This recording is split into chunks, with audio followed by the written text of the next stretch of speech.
I've always believed in making my own way, so living solo in this bustling city, just a stone's throw from where I work as an editor at a large book publishing, has been perfect for me. My folks, bless them, are just a phone call away, but here in the city, it's all on me. This one Saturday, needing a break from the usual, I decided to swap out manuscripts for some fresh air and headed to the nearby park. It's my go-to spot for some quiet, usually. I was lost in thought, maybe more than I should have been, because I didn't see the bike path up ahead. "Watch out." That was the first thing he said to me. I jumped back just in time as this guy on a bicycle screeched to a halt right where I would have been a second later. "Jesus, lady, you trying to get yourself killed?" he snapped, catching his breath. He was clearly annoyed but also seemed relieved that he hadn't hit me. "I'm so sorry, I wasn't looking. Are you okay?" I stammered, feeling like a complete fool. "Yeah, I'm fine. No thanks to you, though. You gotta watch where you're going." His tone was harsh, but his concern seemed genuine. I know. I just zoned out. "Thanks for stopping in time," I replied, feeling my cheeks heat up. He ran a hand through his hair, looking a bit calmer. "Alright, no harm done, I guess. But maybe keep off the bike lane, huh?"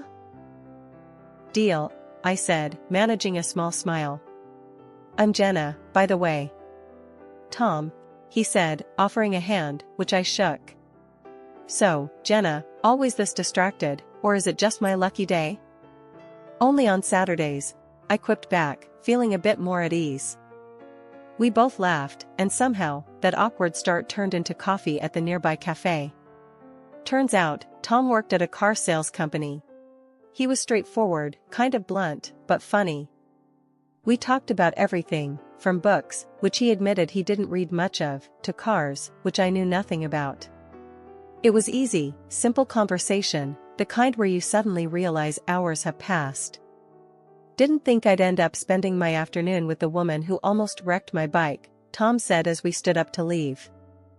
"And I didn't think I'd be thanking the same guy who called me a killer on our first chat," I shot back, laughing. "Well, guess we're both full of surprises. Can I see you again, Jenna? Maybe on a day when you're not in the path of moving vehicles?" I nodded, smiling.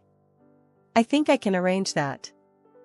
Over the next few weeks, Tom and I started seeing each other more often. At first, it was just casual coffee dates and walks through different parts of the city.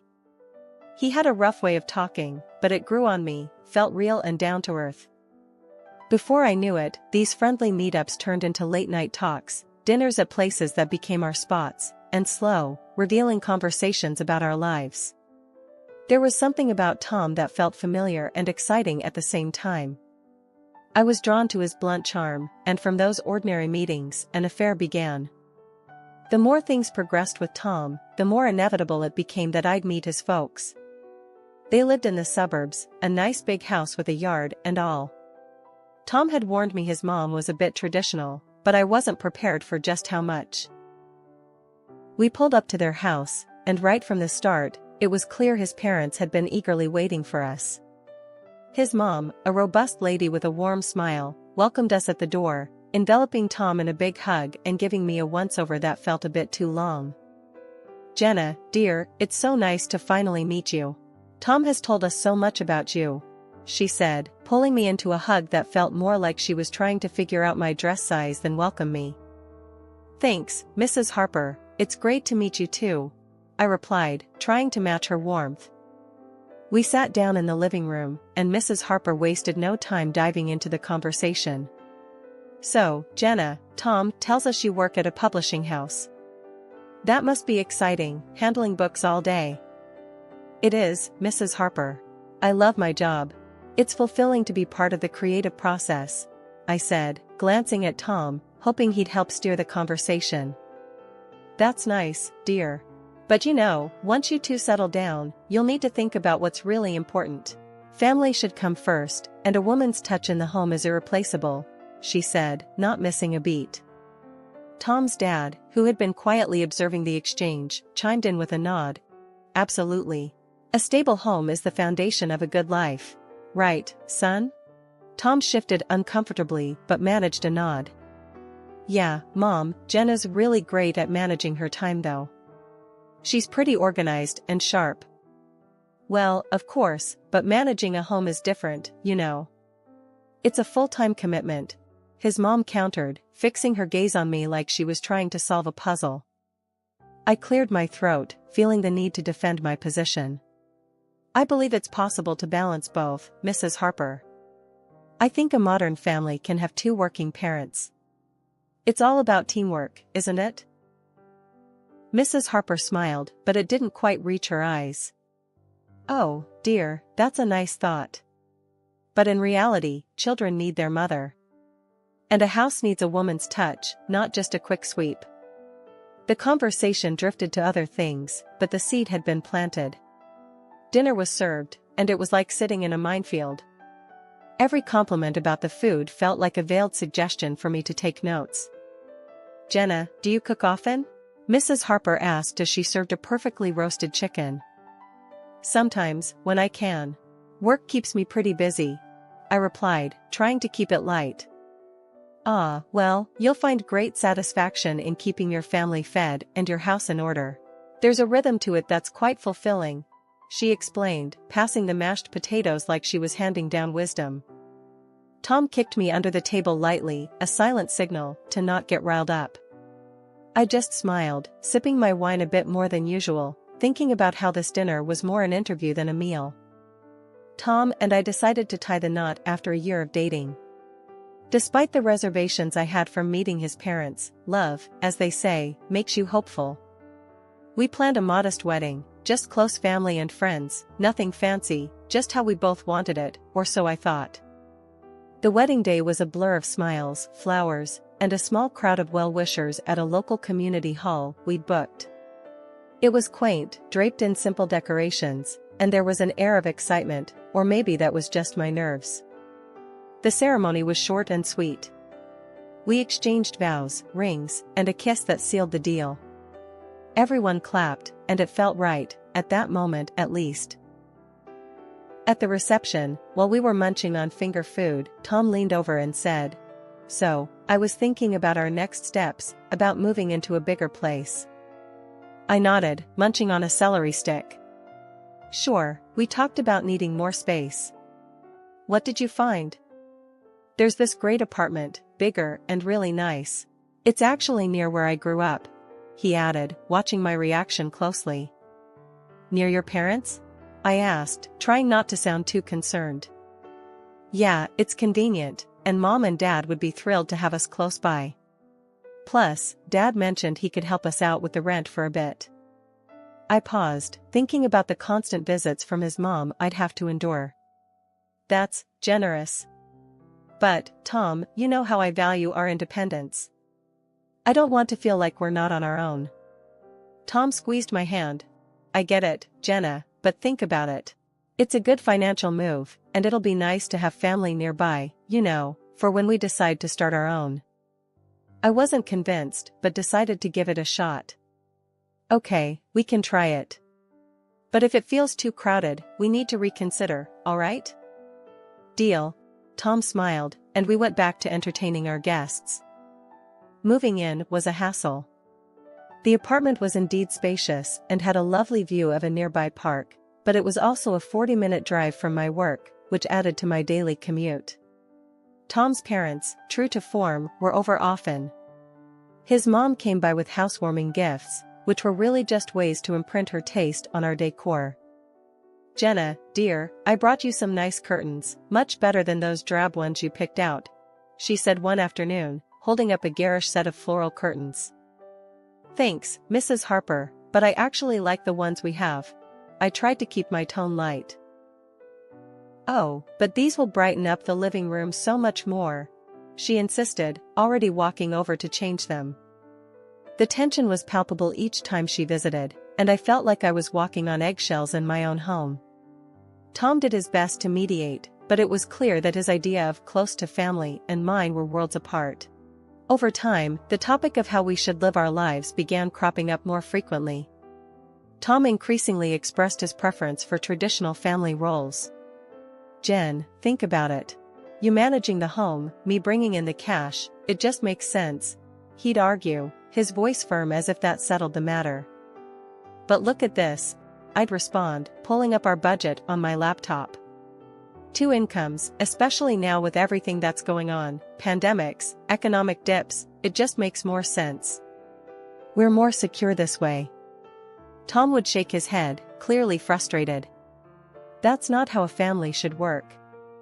It's not just about money, Jenna. But it is about stability, Tom. And us both working doesn't mean we can't have a great home life.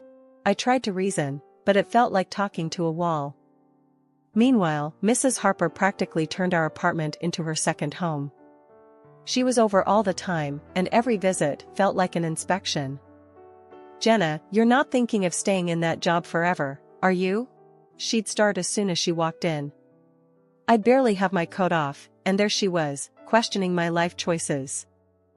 I actually enjoy my work, Mrs. Harper. It's important to me. I'd say, trying to keep my voice steady and polite. She'd tisk and start prowling around the apartment, her fingers sliding over surfaces, looking for dust. Well, if you were home more, maybe this place would be cleaner, she'd say, holding up her dusty finger like it was evidence in a trial. It's clean enough. We live here, it's not a museum, I'd shoot back, feeling my patience thinning. But she'd already be on to her next inspection point, flinging open the refrigerator to critique my grocery choices. This isn't enough food for a healthy meal. And look at these leftovers, don't you cook fresh? She'd complain, her nose wrinkling in disapproval. I tried talking to Tom about it. Your mom is overstepping, and it's stressing me out. I can't keep up with her expectations. Tom, ever the peacemaker, would sigh. She's just trying to help, Jenna. Maybe if you were home more, things wouldn't be so tense. One evening, after a particularly hard day at work, I came home to find Tom in a foul mood. This place is a mess, Jenna. And dinner's it's not up to par, he said, poking disdainfully at the pasta I had whipped up. I'm doing my best, Tom. I'm working full-time and trying to keep up with the house.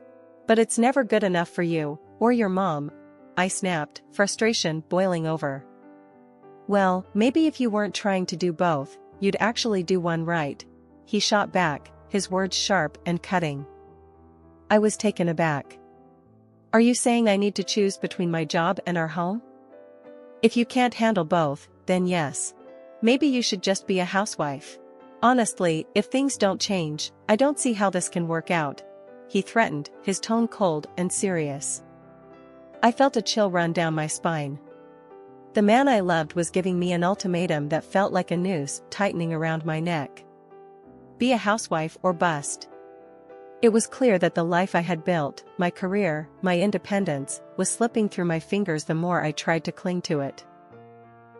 The tension in our home was thick enough to cut with a knife. Tom and I were at a breaking point over my career and our lifestyle. I loved him, deeply, so I made a choice that I thought could smooth things over. I went to my boss and laid it out. I was quitting to be a full-time housewife. My boss was shocked, disappointed even. He knew how much my career meant to me. But then he offered a lifeline, remote work. I could still edit, only from home. It wasn't ideal, but it felt like a compromise I could live with without completely losing myself. I didn't tell Tom about the remote work arrangement. Instead, I told him I had quit my job to focus on our home. His face lit up in a way that both warmed and broke my heart. That's great, Jen. It'll be better for us, you'll see, he said, pulling me into a hug that felt like he was clinging to a newfound peace of mind. I threw myself into the role of housewife, handling the chores, cooking meals, and making sure everything was just right for when he came home from work. But as soon as he left for work each morning, my laptop opened, and I was back at my editor's desk, remotely. The balance was precarious, juggling my secret work life with the domestic life Tom believed I had embraced. I funneled the money I earned into a separate account. It seemed smarter to have a financial cushion that Tom didn't know about, just in case. Living on just Tom's salary was his idea, and it strained our finances more than he realized.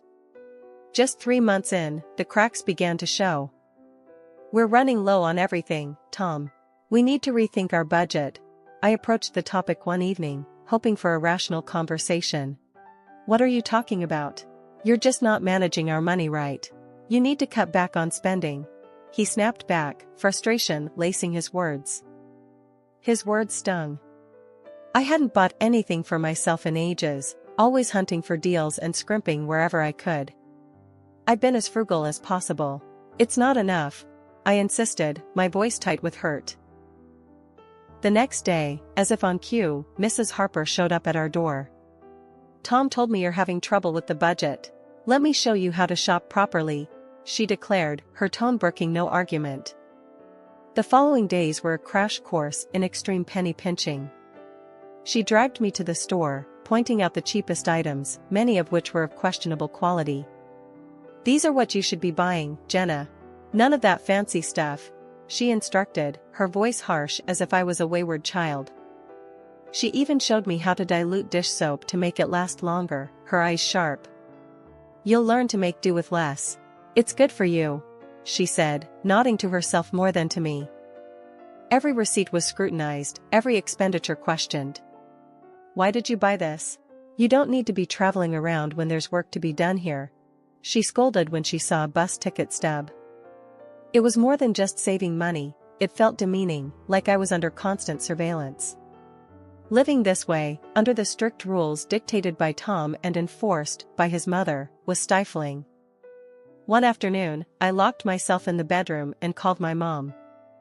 Mom, I don't know what to do anymore. I started, my voice cracking a bit as I explained how Mrs. Harper had been teaching me to stretch every dollar to the extreme, making me feel like I was living in the Great Depression. That's not normal, Jenna, my mom said firmly. You're supposed to be partners. It sounds like she's trying to control everything. And Tom should not be letting this happen. I sighed, feeling a small wave of relief just hearing her say it. I know, Mom. It's just so hard. I try to stand up for myself, but it always turns into a huge fight. Just as I was about to say more, the bedroom door swung open. Tom stood there, his face twisted in anger. He had overheard me.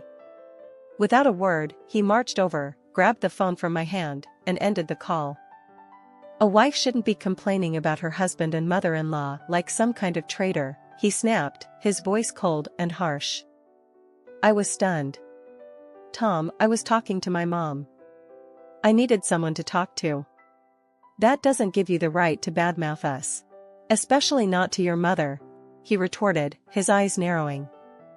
The argument spiraled from there, voices raised, words that couldn't be taken back.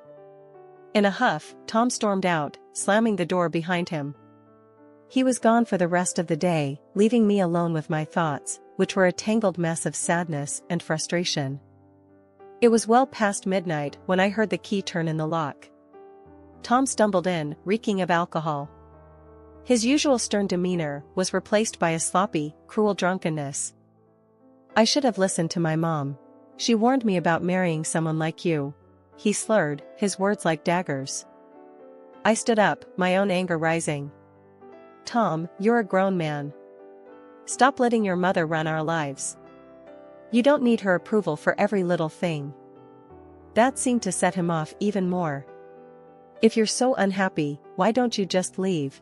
He yelled, stepping close, his voice booming in the confined space of our apartment. It's 3 a.m., Tom. It's not safe, I replied, trying to reason with him, even as my voice shook. I don't care. Get out, he shouted, not even looking at me. I hesitated only for a moment before I started to pack the essentials, my phone, some clothes. When I went to grab my wallet, Tom snatched it from my hands. I earned this money, Jenna. You have no right to it, he said, venom in his tone. Panic surged through me, but then I remembered my own account, my secret safety net. I called a taxi and left without looking back, Tom's angry shouts fading behind me as I closed the door. I found a temporary shelter in a nearby hotel. The morning after leaving Tom, I was up early, my mind racing with all that needed to be done. The first stop was a lawyer's office. It was a small, unassuming place, but the lawyer, Mr. Edwards, was sharp and kind. He listened as I laid out everything that had happened, nodding in understanding. "We'll get the divorce papers drawn up right away. You have rights, Jenna, and we'll make sure you're protected," Mr. Edwards assured me, his voice firm and confident. Armed with my newly drafted divorce papers, I returned to the apartment where Tom and I had lived. The place was silent, the remnants of last night's chaos evident in the strewn bottles and Tom's snoring form on the couch. He hadn't even made it to the bedroom. I began packing my things quickly, stuffing clothes, books, and personal items into boxes and bags. The reality of leaving this chapter behind felt both liberating and heavy.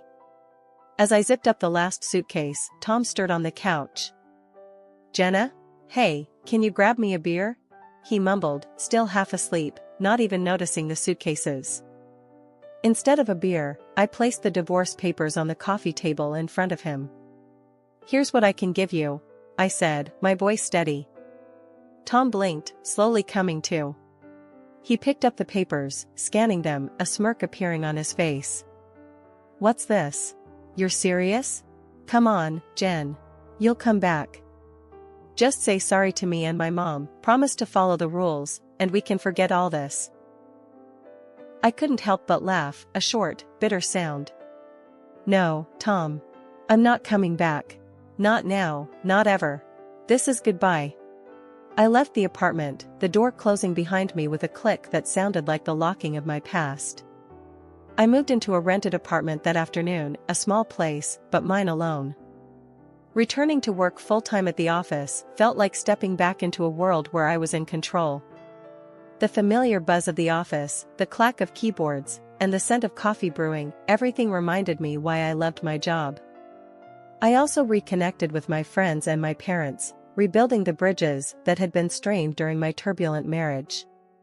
Catching up over long dinners and weekend brunches, I shared laughs and stories, feeling the strength of these relationships that had weathered so much. One late afternoon, as I was wrapping up a manuscript, my phone buzzed. Glancing at the screen, I saw a name I hadn't expected, Claire, a close friend from the city who had been my sounding board through the worst of times. "Hey Claire, what's up?" I answered, smiling as I heard her enthusiastic voice. "Jenna, I'm so glad I caught you. Listen, a few of us are getting together this weekend at that new cafe downtown. You have to come. It's been ages, and everyone's dying to see you." The cafe meetup turned out to be just what I needed. Laughter, updates, and a gentle nudge back into the social world. It felt good to be among friends, to share stories and listen to theirs, feeling the camaraderie that I'd missed. As the gathering wound down, Claire caught me by the arm as we were leaving. "Hey, how are you really doing, Jen?" she asked, her gaze piercing, but kind. I took a deep breath, letting the truth surface. "I'm getting there, Claire. It's been tough, but I think I'm finally moving forward for real." A few months into my new old life, my phone rang while I was reviewing a particularly challenging manuscript. The screen flashed Tom's name. Taking a deep breath, I answered, my voice cool and collected. "Jenna, hey, I need to talk to you." Tom's voice came through, hesitant and a bit desperate. "What is it, Tom?" I asked, not really in the mood for pleasantries. "Well, I got fired," he blurted out. "And things are tight. I was wondering." "You need money." I finished for him, not surprised by the turn of the conversation. "Yeah. And, well, I was thinking maybe we could start over, you know? If you apologize to my mom and me, and we could try again. You could take care of us." His voice was hopeful, almost pleading. I couldn't help it, I burst into laughter. The idea was so ludicrous it took me a moment to gather myself. "Tom, you're joking, right? You want me to apologize, support you, and come back to all that mess? You've ditched your principles pretty fast, haven't you?" There was a silence on the other end. "So, is that a no?" "Yes, Tom, that's a no. A big one," I replied, still chuckling at the absurdity. "I'm doing well, really well actually, and I'm not about to give up my freedom and happiness for another round of whatever that was." Hanging up, I shook my head in disbelief. The call was a stark reminder of how far I had come and how much I had changed. I was free, truly free, and it felt liberating. I turned back to my manuscript, a smile playing on my lips. The idea of jumping back into a relationship wasn't appealing at the moment. I was enjoying my independence too much, savoring the peace that came with it.